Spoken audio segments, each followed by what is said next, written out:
So after looking at the way the solar PV are made or are arranged, then we look at the whole solar PV system once it is installed on houses or some buildings. So once we have that, we have the solar modules on top. So these are the solar modules or solar array.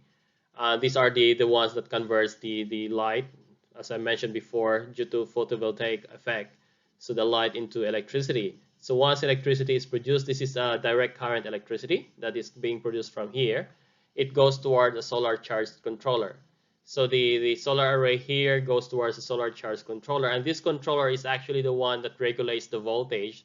So if you want to store the direct current power from the solar panel, so the charge control will convert that one to a more manageable voltage that can be stored in a battery. So it could be in 12 volts, 24 volts, or smaller voltages that can be put into a battery. Or the charge controller also can just directly use that charge by controlling the charges into a DC load. So if you have some devices inside the houses that only use direct current load, then you can directly use it to run.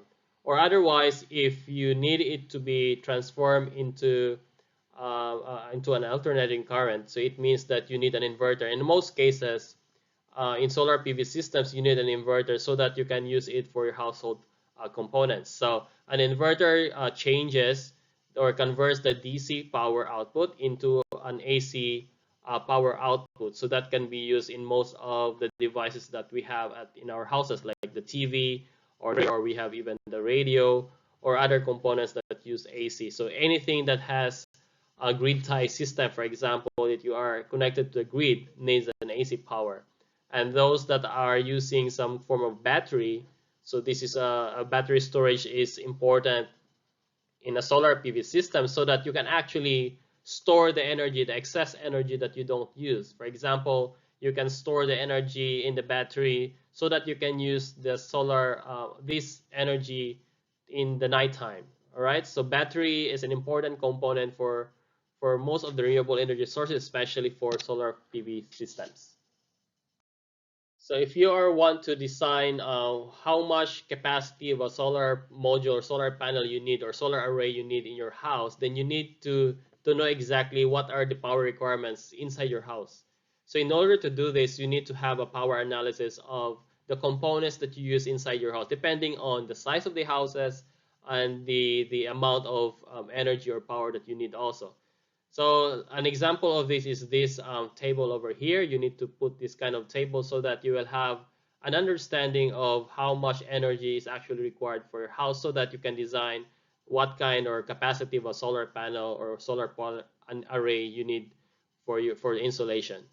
So for example, you have the lightings. For example, there are a lot of lightings in your house. You have the bedroom lighting, you have the kitchen lighting, living room lighting, and most of these lightings you have an indication of how much they are using in terms of voltage as well as in terms of the current. So from there, for the voltage and current, so you have P power is equal to voltage times current. So you can have the voltage here times the current that you have. So you can get the amount of power needed for the specific device or equipment in the house. So there are a lot of different lightings here. TV is important, the small fridge, the laptops, and other kinds of devices. So these have corresponding power requirement. And then you also identify how long or how much time do you actually need use these things. For example, the room lighting may be used only during nighttime, so it's only around 5 hours. If the fridge is always on 24 hours, so you can just put 24 hours because you don't usually turn off the fridge. The TV can be put to 4 hours, or even if you, especially at this time of working from home or studying from home, the TV may be on more times than 4 hours. So you can also have this kind of calculation on how to estimate the power requirement. So from this, you can have the number of hours times the wattage, and then you can get the energy used for that specific device. So you can add everything, and you can have now, for this example, it's around 662 watt hours of energy requirements. So from this, you can now at least design how many modules or what kind of capacity of modules you need for in order for it to have this power output. Of course, when you try to calculate your solar panel, you need to have higher capacity of that panel compared to this one. Otherwise, there are a lot of losses along the way. So you have to make sure that the inverter has some losses, 5 to 10%. The battery also have some losses. Even the lining, the wires have some losses resistances that you need to consider as well. And so it must be more than the capacity has to be more than this one. Otherwise, you will have some lacking of energy requirement for your house. And also you have to consider when you design if it's winter time or summertime. So there are different ways we use, or the time of the day we use our various devices in our houses. So when we talk about the electrical power output using PV, there are many factors that actually affect the way solar PV produce electricity or the power that needed. So the first one that is, of course, the light intensity is very important. How much light is actually shining on the panel. So you need to make sure that the light is actually perpendicular as much as possible to the sun. The angling, the total area of the solar panel is also very important. If you look at the equation to solve for the solar power, the area is directly proportional to the solar power. Of course, the more solar modules that you have, it means that the more capacity that you're able to convert light into electricity. So the area is important for that. And then, since I mentioned, is how much of flux or the irradiation is actually coming in to your solar panel.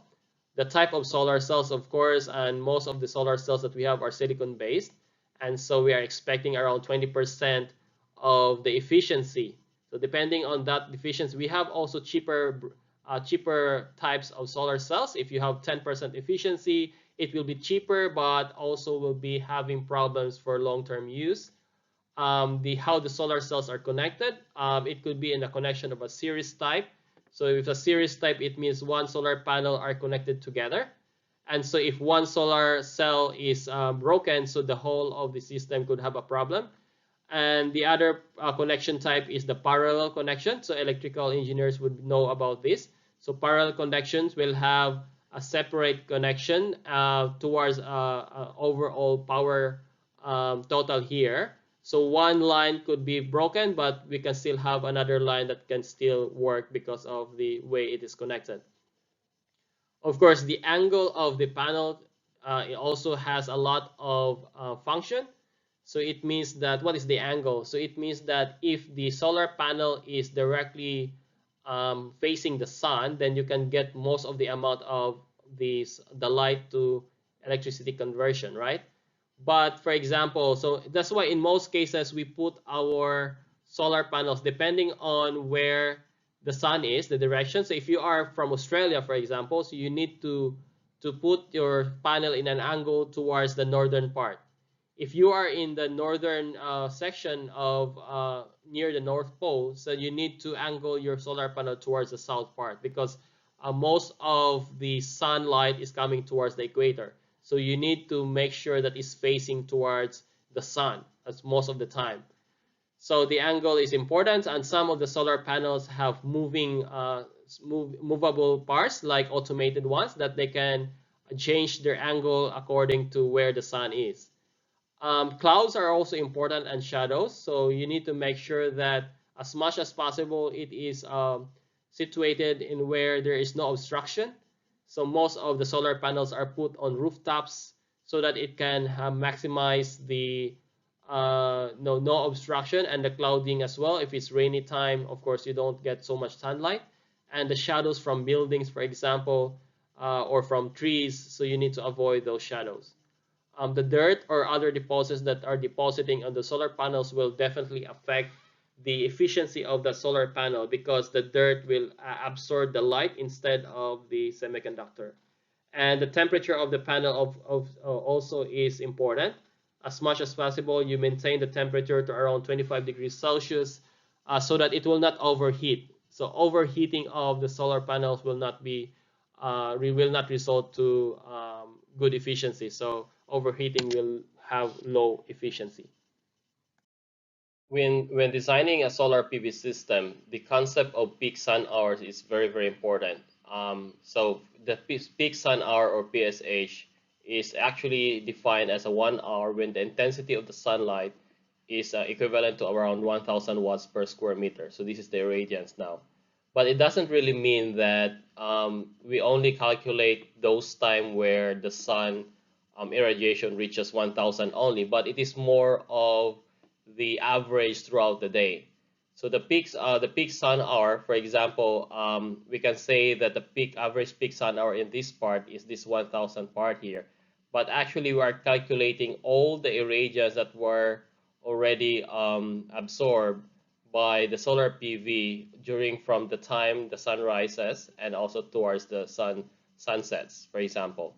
So if you look at this example here, let's say from 6 to 7 a.m., the solar PV receives around 100 kilowatt hour per square meter of energy, and then at 7 to 8 a.m. on average 250, then 700, and then at around noontime the average is around 1,000 watt per square meter, and then in the afternoon the sun again due to the angle and the sun setting, smaller amount of radiation is being received with the PV, so the energy received is already getting lower and lower. But when you calculate everything, so if you add all of these received solar radiation, so from 100 until 100 watt hour per square meter until the sun sets, then we can see that the sum is around 6,650 watt hour per square meter. So from this total amount of energy throughout the day, we can divide this one into 1,000 watts per square meter. So we can say that this equivalent throughout the day is around 6.65 peak sun hours of solar irradiance coming into the solar PV. So this is how we calculate. So it doesn't mean that this is the only the time that the around 6 hours of 1,000 watts per square meter all the time. No, it's around the average throughout the day. So this is the concept of peak sun hours.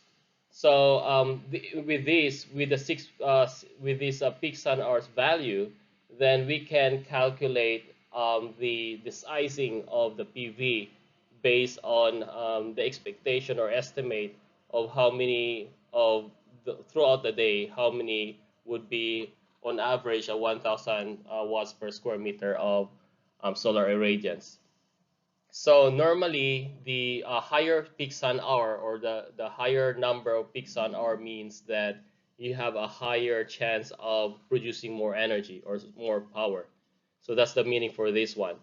And of course, during summer days would be better because the sun is rising high on summer days. Winter is lower, and also the southern part or near the equator would be having more sunlight. So they have longer peak sun hours in those areas. Fortunately for Australia, we are receiving a lot of sunlight. So these are some examples of the various peak sun hours in different places in Australia, like Melbourne, Sydney, we have Brisbane here, and other parts of Australia at different times of the year, at different months. So we can say from January and also from in Sydney, January, which is the summer months. January and February have the highest peak sun hours because this time is the summer. So it means that we are receiving most of the sunlight at this time. And then during the June and July part, somewhere here, is the winter time. So that's why the peak sun hours are also quite low. So the total solar irradiation, as I mentioned, if you compare from this part here, is around 1,679 for the whole year for Melbourne. This is kilowatt hour per square meter per year. So you have to divide this one with 1,000 watts per square meter. Then you can see the hours in a yearly basis, right? In a year basis. But for a monthly basis, then this would be the average for this. So we can use these peak sun hours to calculate the sizing of your solar PV panel. So another area for decision making in terms of designing the PV system is to compare the efficiency versus the cost. So most of the commercial and domestic PV modules are based on the efficiency of around 12 to 20% or even 22%. And these are the most common ones. And the more efficient the PV system means higher cost. And basically, these PV modules, the photovoltaic modules, are divided into two categories. The first one is what we call as the crystalline silicon category, and the second one is the thin film systems. So the crystalline ones are also composed into mainly two, the polycrystalline silicon and the monocrystalline silicon. So these two, the crystalline silicon, are dominating the market these days. Around 90% of the solar PV are dominated by the crystalline silicon, mainly because especially the monocrystalline silicon is higher in terms of efficiency, around 14 to 18% or even higher now, and while the polysilicon or polycrystalline silicons are at a lower efficiency.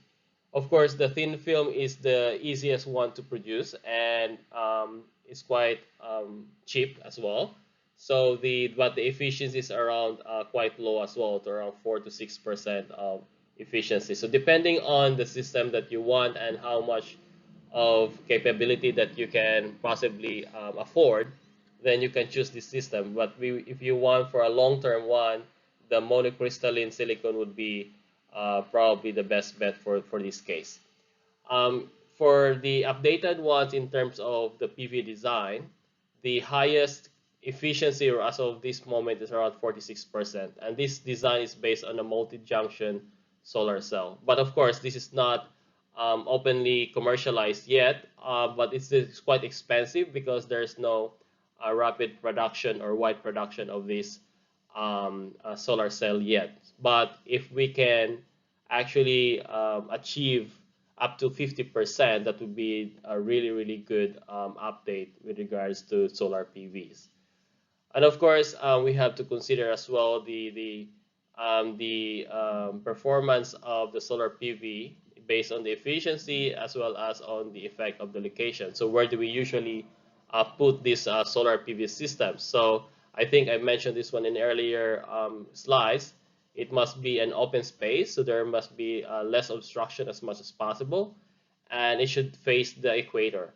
Okay, so ideally it should face the equator. Since we are in Australia and we are the southern part, so the solar PV systems should be ideally facing towards the northern part because we are at the south. So the northern part, so we are now facing the equator, so we can get much of the sunlight coming from the sun. And of course, we are to put this one in terms of putting where the people live, so as near as possible, so as not to spend more money in terms of putting lines for electricity transport, for example. So if it's close to the people, so it's easy to connect and it can easily be used as well and also to maintain. And of course, the most common ones where we put our solar PV, as already mentioned here, is the unshaded spot. So it would be the rooftops is the best option because this is where there's no obstruction aside from, of course, the cloudy times. And we have to also consider our designing based on the winter or summer time. So for example, if you are designing a solar PV system on your winter, for example, a vacation house, so you don't really design that one for the whole of the year. So if you are going only to your vacation house during the summer times, then you have to design by the summer. But if you go towards the winter time, then probably it's better to design it based on the winter conditions.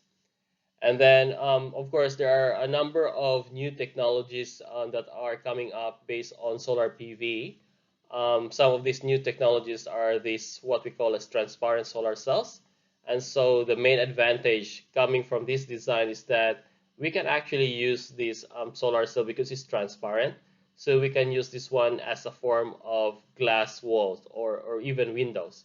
So it means that if we can replace or we can replace the windows that we have now or the glass walls that we have now with such kind of device, then we can reduce our space of putting up solar cells in other areas, but we can just make use of what we have now and put it there while making the aesthetics at the same time is producing energy as well. Another example is the solar roadways, and so we can have a lot of land area in terms of roads that we have. So what we can do is actually put the solar cells on there as long as they are durable enough to be, always, exposed to the cars, for example. But one of the main disadvantage probably for this one is the presence of a lot of dust and a lot of impurities there, as well as, of course, the durability would be an issue as well for this such kind of design. But there will be this is a good opportunity to explore some of the new designs that we are currently using now as conventionally, that we can replace this one with some new forms or new designs of solar cells.